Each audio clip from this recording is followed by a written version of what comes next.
A veces sientes desmayar y que el dolor jamás se irá. Caminas en la tempestad y ya no puedes continuar. Sientes que todo sale mal y crees que no lo lograrás.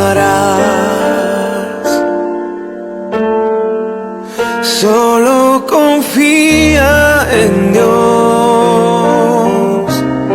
la solución Él la dará. Espera el tiempo de Dios, sus promesas. Buenas noches, Iglesia Manantial de Vida. Sean todos bienvenidos a nuestro canal Escuchar la Palabra de Dios. Le doy la bienvenida a nuestros hermanos del Manantial de Vida que hoy nos están acompañando y a las personas que nos están viendo por primera vez a través de este canal. Que el Señor me los bendiga. Damos gracias a Dios porque ha sido su Espíritu quien ha cautivado nuestro corazón y nos ha traído a escuchar su palabra. ¿Cuántos dicen amén? Gloria a Dios. Yo particularmente le doy gracias a Dios y me llena de gozo estar aquí compartiendo la palabra del Señor. Amén. En esta noche, en nuestros estudios de la palabra, vamos a estar predicando en el libro de Apocalipsis y vamos a estar hablando de las 7 iglesias que escribe Juan. Amén. Así que yo te invito a que en esta hora tú puedas tomar tu Biblia y puedas abrir la palabra del Señor en el capítulo 2 del libro de Apocalipsis, donde vamos a dar inicio hablando de la iglesia de Éfeso. Pero antes, yo quiero pedirle a cada uno de ustedes que me acompañen y hagamos una oración para que la presencia del Espíritu Santo esté en medio de este lugar. Amén. Bendito Dios Todopoderoso, te alabamos, te bendecimos, exaltamos tu nombre en esta noche, te damos gracias, Señor. Gracias por la disposición que has colocado en cada uno de nosotros, oh Dios, de estar aquí escuchando tu palabra. En esta hora pido la asistencia de tu Espíritu Santo, que tome el control de nuestra mente y de nuestro corazón y nos des la sabiduría que necesitamos para entender tu palabra. Bendice nuestras vidas a través de tu palabra. Espíritu Santo, quédate en medio de este lugar en Cristo Jesús. Amén y amén. Bendito Dios, gracias. Vamos a iniciar primero haciendo una recopilación, hablando de quién escribió el libro, dónde se escribió este libro, en qué tiempo se escribió este libro. Amén. Gloria a Dios. Dicen algunos historiadores, para muchos, los capítulos 2 y 3 se diferencian claramente del resto de del libro. Sin embargo, son inseparables de todo el conjunto de Apocalipsis, porque es precisamente la mención de los atributos de Jesucristo al comienzo de cada una de estas cartas que se pueden ver en la visión inaugural. De otra parte, las promesas que terminan en cada epístola resultan incomparables. Si no se tiene presente el final de Apocalipsis, que a su vez da la explicación de símbolos como el árbol de la vida y la Nueva Jerusalén. Aquí vemos al mismo Cristo que anteriormente había ordenado al profeta a escribir cuando viere.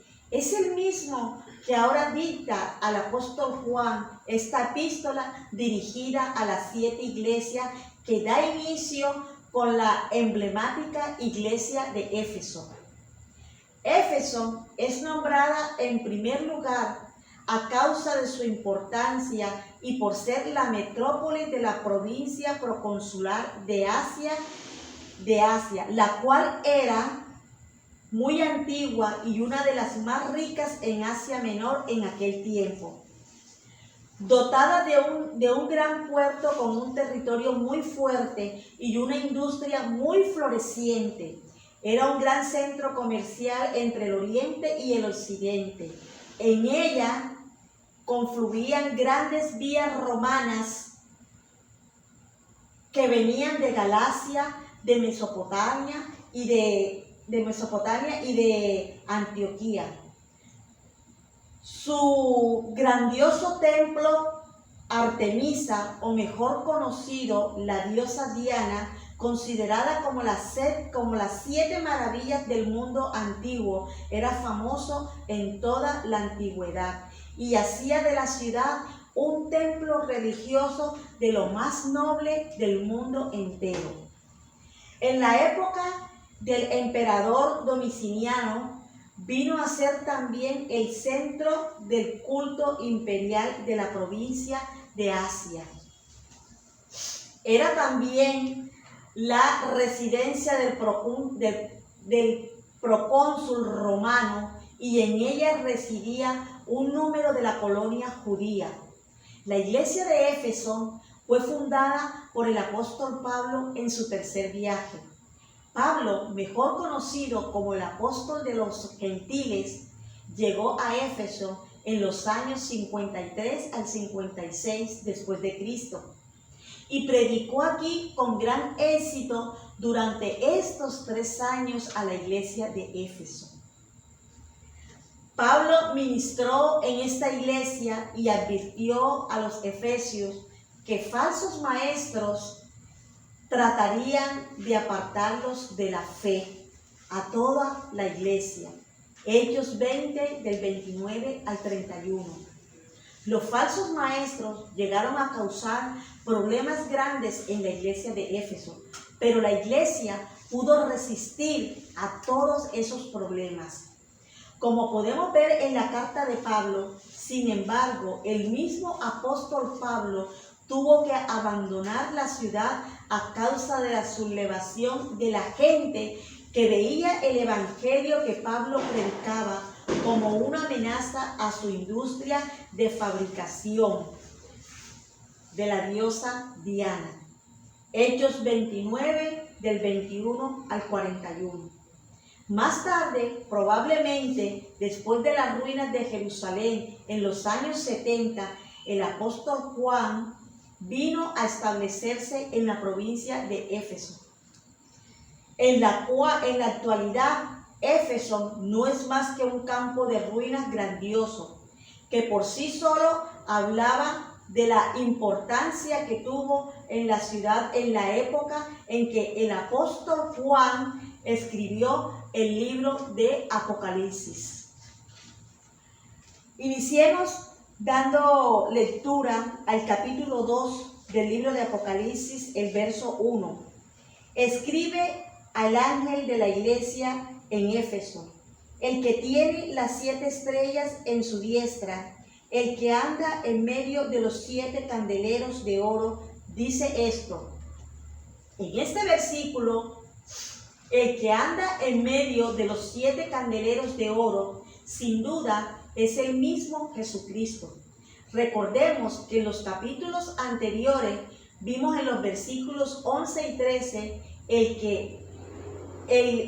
vimos en los versículos 11 y 13, Él es el que tiene las 7 estrellas en su diestra, o sea, el mensaje de las iglesias indicando su poder, su autoridad sobre todos los líderes de las iglesias. La iglesia de Éfeso había llegado a ser una iglesia grande y orgullosa.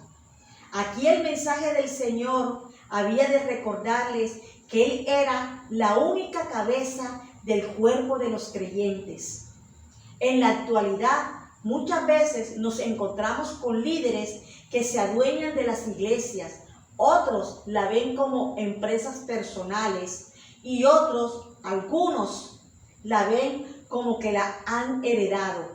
Pero lo que sí debemos de tener bien claro es que la iglesia es únicamente de Jesucristo y que los líderes son administradores de ellos y que ellos un día tienen que darle cuentas al Señor de lo que Dios ha colocado en sus manos.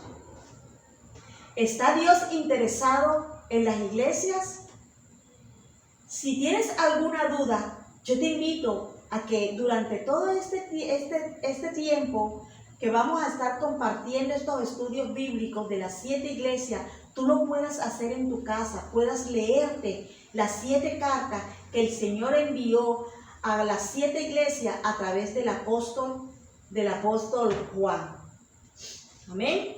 El Señor del universo conocía cada una de estas iglesias y la situación que padecía cada uno de ellas.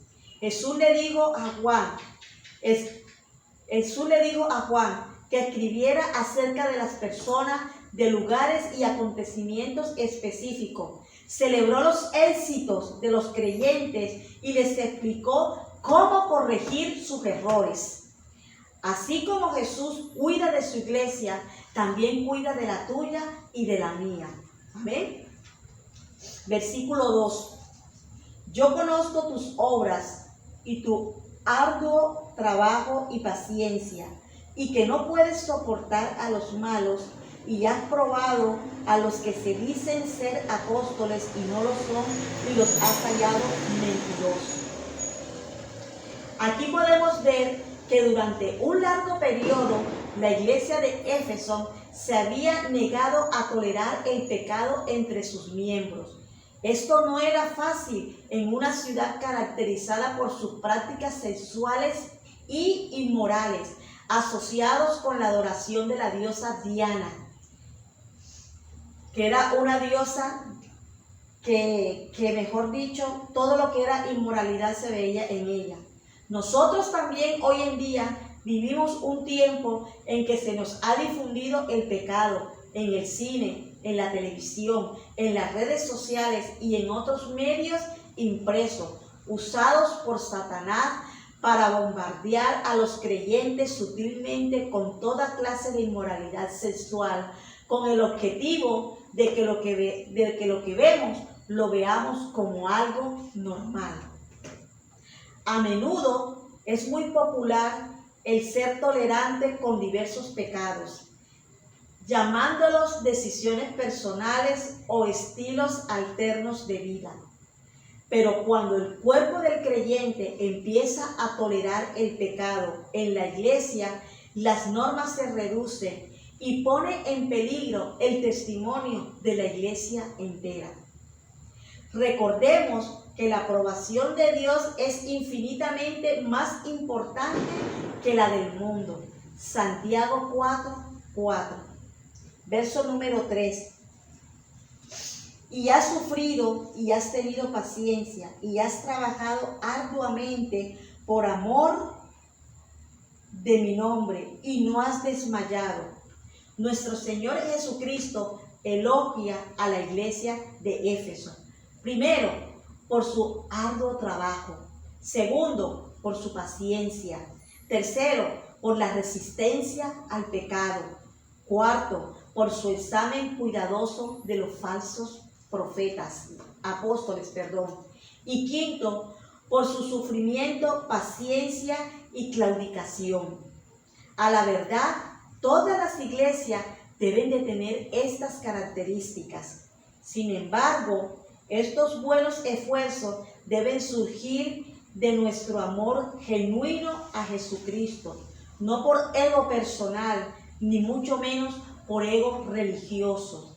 Tanto Jesús como Juan reclamaron el amor de los unos por los otros como una prueba auténtica del Evangelio. Juan 13:34 y primera de Juan 3:18-19. Pero la iglesia de Éfeso, en el esfuerzo por mantener puras las enseñanzas, la moral y la doctrina, es posible que esta iglesia descuidara la razón de todo, que es el amor a Dios primero. Verso 4. Pero tengo contra ti que has dejado tu primer amor. En este verso vemos cómo el Señor, sin rodeos, explica a la iglesia su gran falta de amor genuino. Aunque años anteriores el apóstol Pablo elogiaba a la iglesia de Éfeso por su amor a Dios y a los demás, Efesios 1:15, también hay que destacar que muchos de los fundadores de la iglesia de Éfeso habían muerto y parece ser que la segunda generación de creyentes habían perdido su fervor espiritual. Aunque esta era una iglesia activa y sus miembros hacían mucho en beneficio propio y de la comunidad, sin embargo, esto eran con motivos equivocados. Cuando hacemos algo para Dios, debemos estar motivados por el amor a Dios, no buscando fama o querer ser notorio entre los demás. La relación entre Dios y los creyentes es comparado cuando un hombre y una mujer se enamoran. Los nuevos creyentes experimentan un gran entusiasmo al darse cuenta de cuán importante es ser perdonado. Pero cuando perdemos de vista la seriedad del pecado, empezamos a perder la pasión por nuestro perdón y el amor genuino a Dios el Padre. Segunda de Pedro 1:9. Sabemos que es normal que los primeros pasos de la vida cristiana se experimenta un gran entusiasmo aún sin conocimiento. Tiene ahora el conocimiento sin el entendimiento. Ambas son necesarios, tanto el conocimiento como el entendimiento. Debemos mantenernos en el amor a Dios en forma intensa. Hebreos 10:32. Por lo cual nuestro Señor Jesucristo, quien quiere que cada día nos alentemos a una relación íntima con Él, nuestro Padre, Dios Todopoderoso. Verso 5. Recuerda, por tanto, de dónde has caído y arrepiéntete.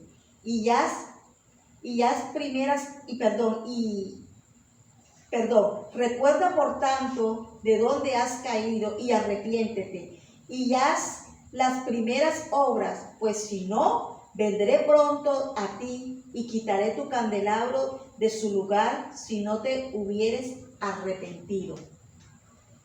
En este verso 5, no solo a la iglesia de Éfeso, sino también a nosotros, actualmente el Señor nos enseña que la consecuencia de nuestros actos nunca quedarán inactivas delante de Dios Padre. El que Jesucristo quite el candelabro de su lugar puede significar el dejar de ser una iglesia eficiente. Así como los candeleros de los 7 brazos del templo daban luz a los sacerdotes, las iglesias debían y deben dar luz a las comunidades cercanas.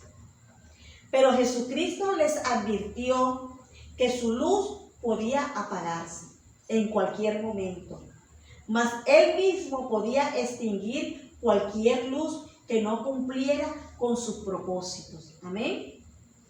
La iglesia tenía que arrepentirse de sus pecados inmediatamente. De lo contrario, será inevitable la consecuencia. Aunque Dios amaba a su iglesia, no pasará por alto ningún hecho pecaminoso que manche la santidad del cuerpo de Cristo. Verso 6. Pero tienes esto, que aborreces las obras de los nicolaitas, las cuales yo también aborrezco. El Señor no solo reprende a la iglesia, sino que también vemos cómo aquí reconoce su esfuerzo y logros al resaltar su lucha exitosa en contra de los nicolaitas. ¿Quiénes eran estos nicolaitas? Estos eran creyentes que habían acomodado su fe a fin de disfrutar de alguna de las prácticas pecaminosas en la ciudad de Éfeso. Algunos creen que el nombre de este grupo nicolaitas es el equivalente al griego de la palabra hebrea que significa Balaam, ¿Y quién era Balaam? Este fue un profeta que indujo al pueblo de Israel a seguir sus deseos pecaminosos. Números 31, 15, 16. Pero para otros, los nicolaitas eran seguidores de Nicolás, aquel que había sido elegido en el capítulo 6 de Hechos, versos del 1 al 7. Debemos de tener siempre en cuenta que al practicar de algo que sabemos que es malo, a menudo usamos excusas para justificarnos. Para justificar nuestra conducta, decimos que no es tan malo como parece o que no daña nuestra fe. Tenemos que tener mucho cuidado con eso. Sin embargo, Cristo emplea la palabra muy dura para los que buscan excusas para pecar. Verso 7. El que tiene oído, oiga lo que el Espíritu dice a la iglesia. Al que venciere, le daré la corona del árbol de la vida, el cual está en medio del paraíso de Dios. Esta carta, como una importante alerta a su final, lleva también la promesa con la que la iglesia, si obedece, será recompensada. Vencer significa ser victorioso al creer en Cristo Jesús, perseverar, permanecer fiel y vivir como uno que sigue a Cristo en todo. Por defecto, al vivir así, trae consigo grandes recompensas. En cuanto al árbol de la vida del huerto del Edén, hay dos árboles que habla el libro de Génesis, que es el árbol de la vida y el árbol de la ciencia del bien y del mal. Génesis 2, verso 9. El comer del árbol de la vida da vida eterna con Dios, y el comer del árbol de la ciencia del bien y del mal prepara conocimiento de lo bueno y de lo malo. Pero al fin será destruido el mal, y los creyentes serán conducidos a un paraíso restaurador en la tierra nueva. Todos comeremos del árbol de la vida y viviremos para siempre. Gloria a Dios. Conclusión. Esta carta, la carta de Éfeso, fue escrita por el apóstol Juan con la inspiración de Jesús, que le habla a su iglesia para que rechacen el pecado, para que perseveren y que sean pacientes en medio de todas estas situaciones. Su problema era que habían dejado su primer amor. El Señor también les manda a que se arrepientan de inmediato y hacer las primeras obras que venían haciendo anteriormente. Prometió que a los vencedores les daría de comer del árbol de la vida. ¿Cuántos quieren comer de ese árbol de la vida que nos lleva a una tierra buena, a una tierra eterna? Amén. Que el Señor nos ayude y que el Señor nos ilumine cada día para mantenernos firmes en su palabra, a través de sus sendas, y que el Espíritu Santo nos guíe en todo tiempo. Gracias le damos a Dios en este tiempo por habernos dejado la iglesia de Éfeso como ejemplo para corregir nuestras vidas y para ser cada día mejor delante de Él, mi hermano. Que Dios te bendiga. No te pierdas seguir la secuencia de esos estudios para que sigas aprendiendo cada día más de la gloriosa palabra de Dios. Que el Señor te bendiga, que el Señor te guarde, que el Señor haga resplandecer tu rostro sobre ti y que el Señor te ayude a seguir adelante. Buenas noches a todos mis hermanos y que Dios me los bendiga. Amén. Gloria a Dios.